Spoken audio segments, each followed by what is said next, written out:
Welcome to the class of Sam the English Ma'am. Children, the topic that I have chosen for you today is a very simple topic, and many of the people take this topic and many of the people explain it well as well. But the thing is that I really do not find easily comprehensible is that they teach you in a language that you already know.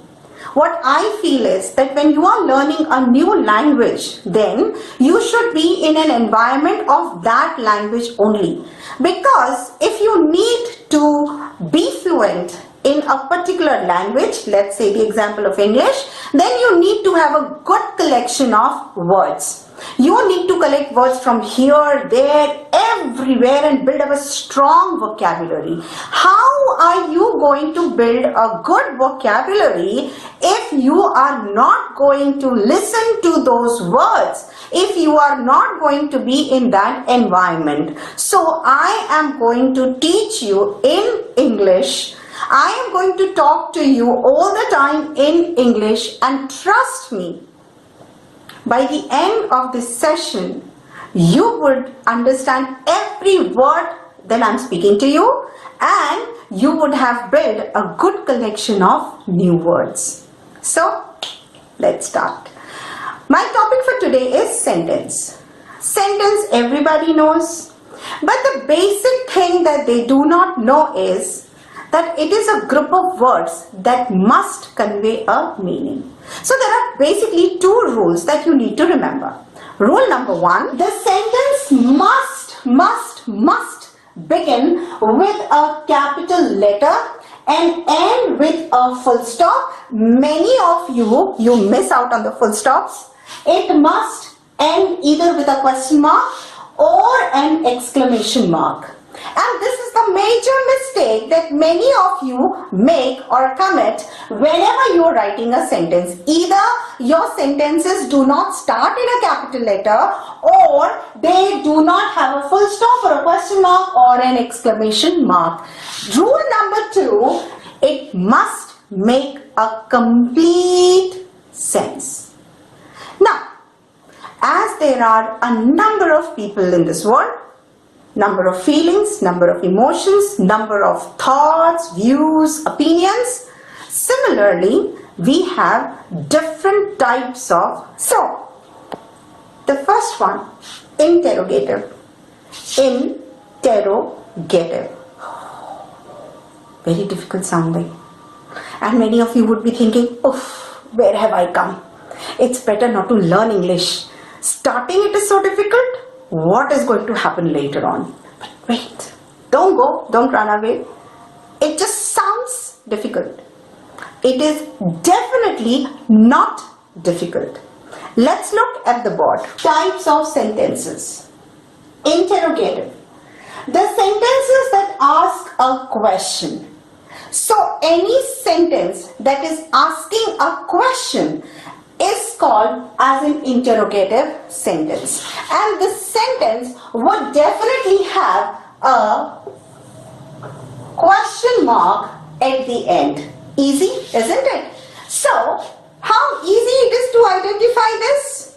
By just one very simple thing, the presence of question mark. If you see a question mark, it means it's an interrogative sentence. It is asking a question.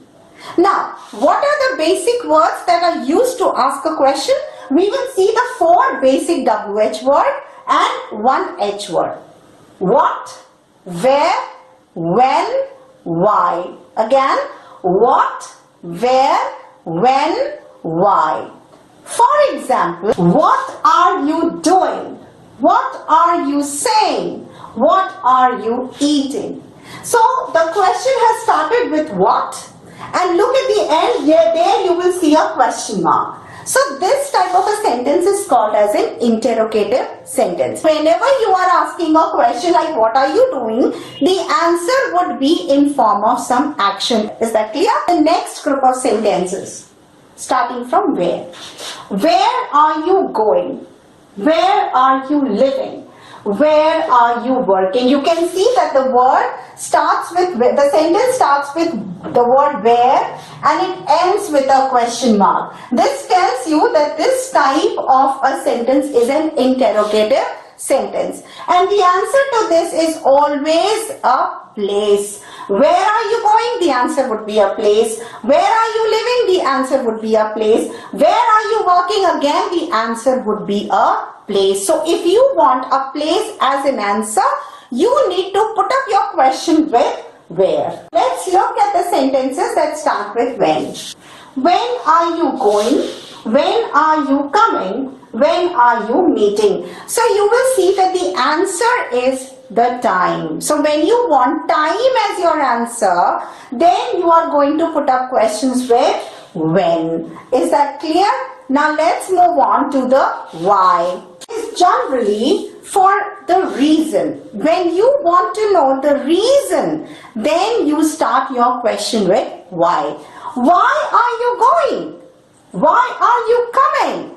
Why are you meeting? So when you want to ask the reason something is being done or not done, then your question must begin with why. And any sentence which starts with why, ends with a question mark is your interrogative sentence. Now we come to our H word, that is how. Now the method or the way something is being done, then you must ask the question with the word how. How are you going? How are you coming? How are you meeting? So you need to know what is the manner or what is the method that is being used to do something. Then you must start your question with how.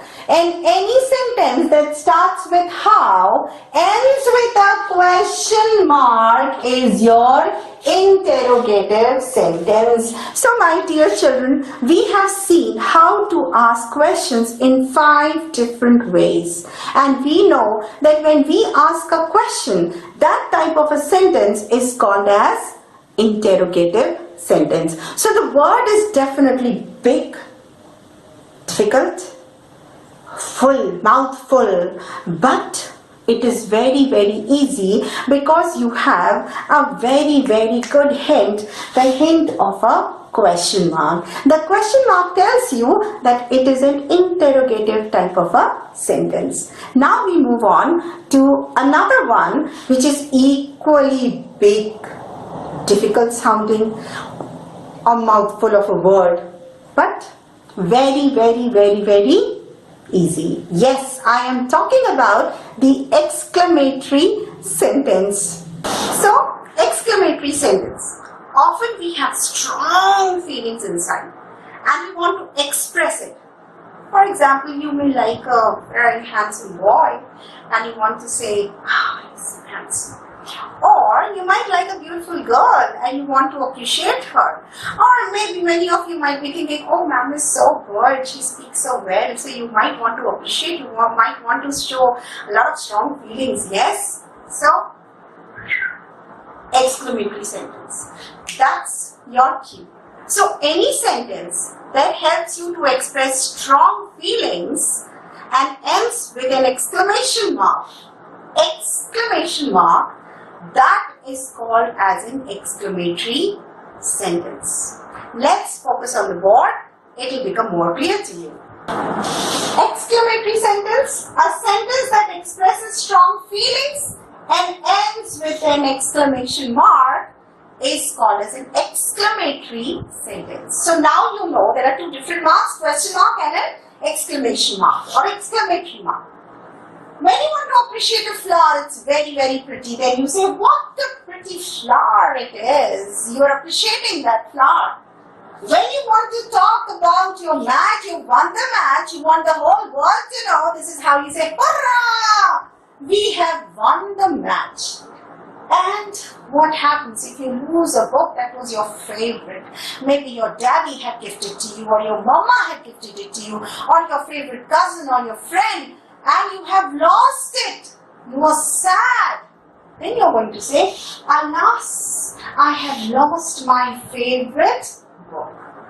And even when you've hurt your leg, your finger, your hand, whatever, this is the word that comes. Ouch! I have hurt my leg. And as I was talking about a very handsome boy or somebody who speaks well, somebody who does something that is very, very amazing and you want to appreciate, then you say, what an amazing boy he is. What an amazing boy he is. So I'm sure that interrogative and exclamatory both are very, very, very, very clear to you all. One uses question mark, the other uses exclamatory mark. So these are the 2 pointers which help you find out what type of a sentence it is. So you will never make a mistake. You are asking a question, it's interrogative. You are expressing your strong feelings because you like something or you're upset about something or you're hurt, then it is exclamatory. That's all for today. It's bye from Sam the Englishman. I am going to come again. Wait for my video. Bye. Have a nice day.